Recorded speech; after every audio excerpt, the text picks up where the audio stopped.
Shri Sai Satcharitra, Chapter 10. Sai Baba's mode of life, his sleeping board, his stay in Shirdi, his teachings, his humility, the easiest path. Remember him, Sai Baba, always with love, for he was engrossed in doing so good to all and always abided in his self.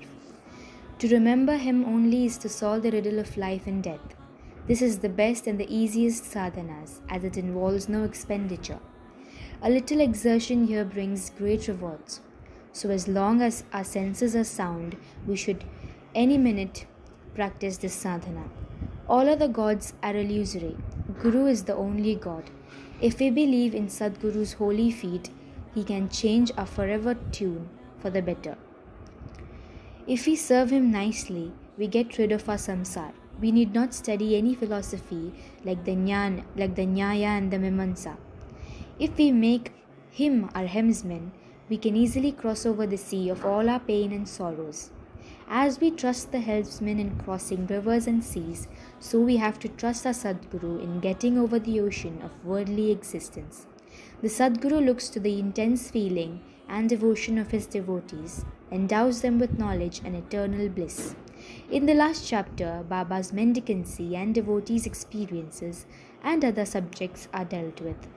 Let the readers now hear where and how Baba lived, how he slept, and how he taught, etc.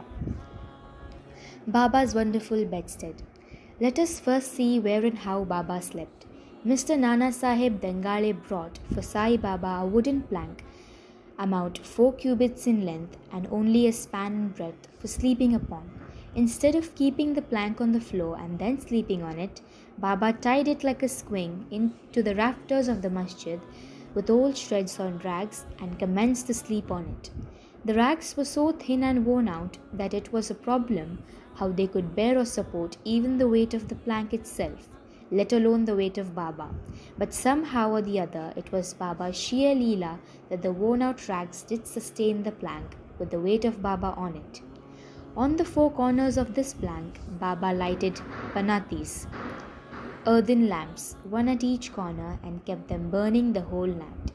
It was a sight for the gods to see Baba sitting or sleeping on this plank. It was wonder to all how Baba got up and down the plank. Out of curiosity, many careful observers kept watching the process of mounting and dismounting, but none succeeded. As crowds began to swell, so to detect this wonderful feat, Baba one day broke the plank into pieces and threw it away. Baba had all the 8 siddhis, powers at his command. He never practiced nor craved for them. They came to him naturally as a result of his perfection. Sagun manifestation of Brahman. Though Sai Baba looked like a man, 3 cubits and a half in length, still he dwelt in the hearts of all. Inwardly he was unattached and indifferent, but outwardly he longed for public welfare. Inwardly most disinterested, he looked outwardly full of desires for the sake of his devotees. Inwardly an abode of peace, he looked outwardly restless. Inwardly he had the state of Brahman, outwardly he acted like a devil. Inwardly he had the state of Brahman, outwardly he acted like a devil. Tangled with the world. Sometimes he looked on all with affection, and at times he threw stones at them. Sometimes he scolded them, while at times he embraced them and was calm, composed, tolerant, and well balanced. He always abided and was engrossed in the self and was well disposed towards the bhaktas. He always sat on one asan and never travelled. His band was a small stick which he always carried in his hand. He was calm, being thought-free. He was never cared for wealth and fame and lived on begging. Such a life he led. He always uttered Allah Malik, God the real owner. Entire and unbroken was his love for the bhaktas. He was mine or storehouse for self-knowledge and was full of divine bliss. Such was the divine form of Sai Baba, boundless, endless, and undifferentiated. One principle which envelops the whole universe, from a stone pillar to Brahma, incarnated in Sai Baba. The really meritorious and fortunate people got this treasure trove in their hands, while those people who, not knowing the real worth of Sai Baba, took him to be a man, a mere human being, were and indeed are miserable. His stay in Shirdi and probable birth date. None knew or knows the parents' and exact birth date of Sai Baba, but it can approximately determined by his stay in Shirdi. Baba first came to Shirdi when he was a young lad of 16 and there stayed for 3 years. Then all of a sudden he disappeared for some time. After some time he reappeared in the Nizam state near Aurangabad and came to Shirdi with the marriage party of Chand Patil when he was 20 years old. Since then he stayed in Shirdi continuously for a period of 60 years, after which Baba took his Mahasamadhi in the year 1980. From this we can say that the year of Baba's birth is approximately 1838 AD. Baba's mission and advice. Saint Ramadas flourished in the 17th century and fulfilled to a great extent his mission of protecting cows and Brahmins against the Yavanas, Mohammedan. But within 2 centuries after him, the split between the two communities, Hindus and Mohammedans, widened again, and Sai Baba came to bridge the gulf. His constant advice was always to this effect: Rama, god of the Hindus, and Rahim, the god of the Mohammedans, were one and the same. There was not the slightest difference between them. Then why should their devotees quarrel among themselves?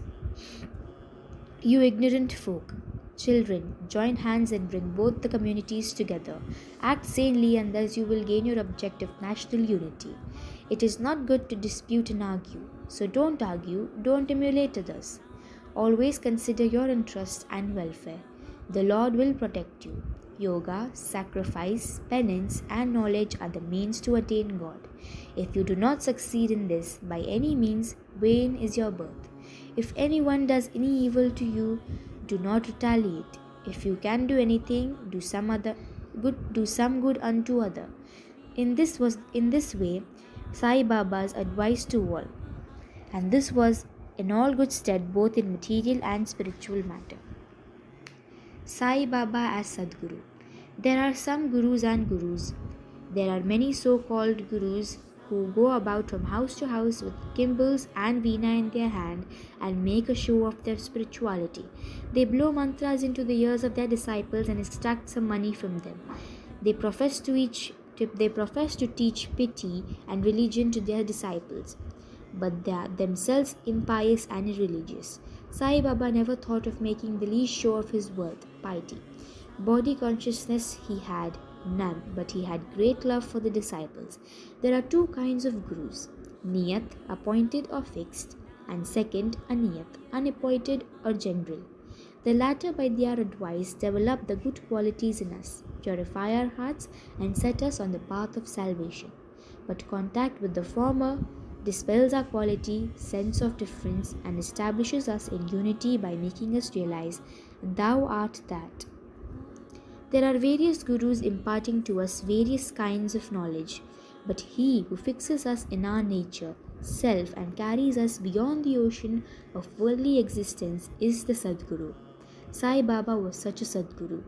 His greatness is indescribable. If anybody went to take his darshana, he, without being asked, would give every detail of his past, present, and future life. He saw divinity in all beings. Friends and foes were alike to him. Disinterested and equal balanced, he obliged the evildoers. He was the same in prosperity and adversity. No doubt ever touched him. Though he possessed the human body, he was not in the least attached to his body or house. Though he looked embodied, he was actually disembodied. Example, free in this every life. Blessed are the people of Shirdi who worshipped Sai as their God. While eating, drinking, working in their backyards and fields and doing various household works, they always remembered Sai and sang his glory.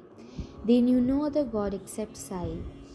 What to speak of the love, the sweetness of the love of the women of Shirdi? They were quite ignorant, but their pure love inspired them to compose poems or songs in their simple rural language. Letters or learning they had none. Still one can discern real poetry in their simple songs. It is not intelligence but love that inspires real poetry as such.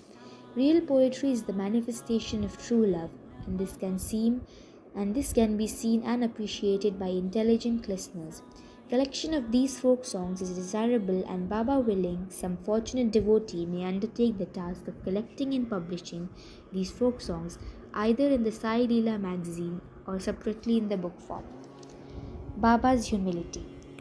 Lord or Bhagwan is said to have 6 qualities, which are fame, wealth, non-attachment, knowledge, grandeur, and generosity.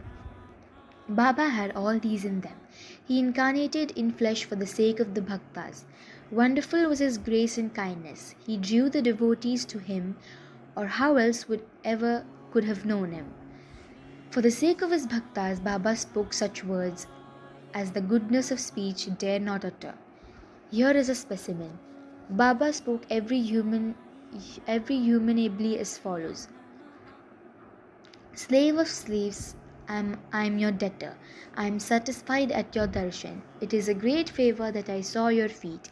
I am an insect in your excreta. I consider myself blessed thereby. What humility is this?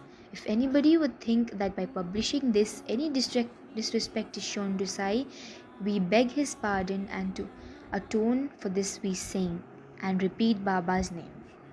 Though Baba seemed outwardly to enjoy sense object, he had not the least favour in them, nor even the consciousness of enjoying them. Though he ate, he had no taste, and though he saw, he never felt any interest in what he saw. Regarding passion, he was as perfect a celibate as Hanuman.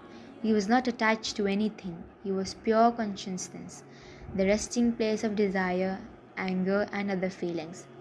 In short, he was disinterested, free, and perfect. A striking instance may be cited in illustration of this statement. Nanavalli. There was in Shirdi a very quaint and queer fellow by name Nanavalli. He looked to Baba's work and affairs. He once approached Baba, who was seated on his gadi seat, and asked him to get up, as he wanted to occupy the same. Baba at once got up and left the seat which he occupied. After sitting there a while, Nanavalli got up and asked Baba to take his seat. Then Baba sat on the seat, and Nanavalli fell at his feet and then went away. Baba did not show the slightest displeasure in being dictated to and ousted. This Nanavalli loved Baba so much that he breathed his last on the 13th day of Baba's taking Mahasamadhi. The easiest path. Hearing the stories of the saints and being in their company. Though Sai Baba acted outwardly like an ordinary man, his actions showed extraordinary intelligence and skill. Whatever he did was done for the good of his devotees. He never prescribed any asana, regulation of breathing, or any rites to his bhaktas, nor did he blow any mantra into their ears. He told them to leave off all cleverness and always remember Sai Sai. If you did that, he said, all your shackles would be removed and you would be free. Sitting between 5 fires, sacrifices, chantings, 8-fold yoga are possible for the Brahmins only. They are of no use to other classes. The functions of the mind is to think. It cannot remain for a minute without thinking. If you give it a sense object, it will think about it. If you give it to a guru, it will think about guru.